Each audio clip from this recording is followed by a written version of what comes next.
ভারতের উত্তরাখণ্ডের মাদ্রাসায় রামকৃষ্ণের জীবনী পড়ানোর সিদ্ধান্ত নেওয়া হয়েছে। বুধবার দেশটির গণমাধ্যম দ্য প্রিন্ট এক প্রতিবেদনে এ তথ্য প্রকাশ করেছে। ওই প্রতিবেদনে বলা হয়েছে, উত্তরাখণ্ড ওয়াকফ বোর্ড সিদ্ধান্ত নিয়েছে তাদের আওতাভুক্ত সব মাদ্রাসায় এখন থেকে রাজ্য শিক্ষা পরিষদের পাঠ্যক্রম অনুসরণ করবে। কর্মকর্তারা জানিয়েছেন, এই পদক্ষেপের লক্ষ্য হচ্ছে মাদ্রাসার শিক্ষার্থীদের মূল স্রোতের শিক্ষার সঙ্গে সংযুক্ত করা। গণমাধ্যমটিকে দেয়া এক সাক্ষাৎকারে ওয়াকফ বোর্ডের চেয়ারম্যান সাদাব শামস জানান, বোর্ডের আওতায় বর্তমানে ১১৭টি মাদ্রাসা রয়েছে এবং সেগুলোর শিক্ষার্থীরা এখন থেকে রাম, কৃষ্ণ, বুদ্ধ এবং মহানবী সাল্লাল্লাহু আলাইহি ওয়াসাল্লামের জীবনীও পড়বে। তাছাড়া তারা হিন্দি, ইংরেজি, বিজ্ঞান, গণিত, সামাজিক বিজ্ঞান, ইতিহাস, ভূগোল ও সংস্কৃতের মতো মূল বিষয়ও পড়বে। 15 এপ্রিল জারি করা এক আদেশে বলা হয়েছে, উত্তরাখণ্ড ওয়াকফ বোর্ডের অধীনে নিবন্ধিত সব মাদ্রাসাকে আধুনিকে রূপান্তর করার সিদ্ধান্ত নেওয়া হয়েছে। এজন্য রাজ্য পরিষদ থেকে স্বীকৃতি নেওয়া বাধ্যতামূলক।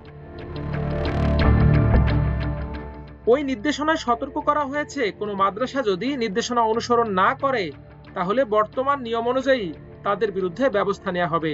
তবে কি ধরনের ব্যবস্থা নেওয়া হবে তা চিঠিতে উল্লেখ করা হয়নি।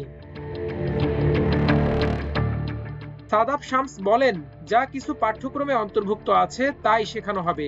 যেহেতু সংস্কৃত উত্তরাখণ্ডের স্কুলে বাধ্যতামূলক, সেহেতু এটিও পড়ানো হবে। রাজ্যে ইতোমধ্যে doctor APJ Abdul Kalam modern মাদ্রাসা গড়ে তোলা হয়েছে, সেখানে রাজ্য পাঠ্যক্রম অনুসরণ করবে। সুতরাং আমরাও একই মডেল গ্রহণ করব। বর্তমানে উত্তরাখণ্ডে নিবন্ধিত ও অনিবন্ধিত মিলে প্রায় 1000টির মতো মাদ্রাসা রয়েছে। শামস বলেন, বোর্ডের লক্ষ্য হচ্ছে তাদের অধীনে পরিচালিত মাদ্রাসার সংখ্যা 250 থেকে 300-তে উন্নীত করা। সম্প্রতি ভারতের মুসলিম সম্প্রদায় এবং বিরোধী রাজনৈতিক দলগুলোর প্রবল আপত্তির মধ্যেও লোকসভা ও রাজ্যসভায় পাশ হয়েছে বিতর্কিত ওয়াকফ বিল। গত 2 এপ্রিল গভীর রাতে লোকসভায় এবং 3 এপ্রিল রাজ্যসভায় বিলটি অনুমোদন পায়।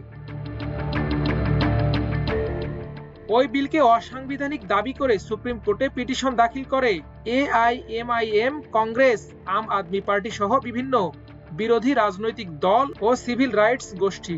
এমনকি বাংলাদেশ সহ বিশ্বের বিভিন্ন দেশেও এর প্রতিবাদ করা হয়।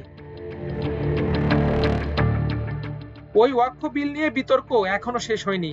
এরই মধ্যে উত্তরাখণ্ড ওয়াকফ বোর্ডের নেয়া মাদ্রাসায় রামকৃষ্ণের জীবনী পড়ানোর সিদ্ধান্ত নতুন করে বিতর্কের জন্ম দিতে পারে বলে মনে করেন বিশ্লেষকরা। মাল্টিমিডিয়া ডেস্ক, আমার দেশ।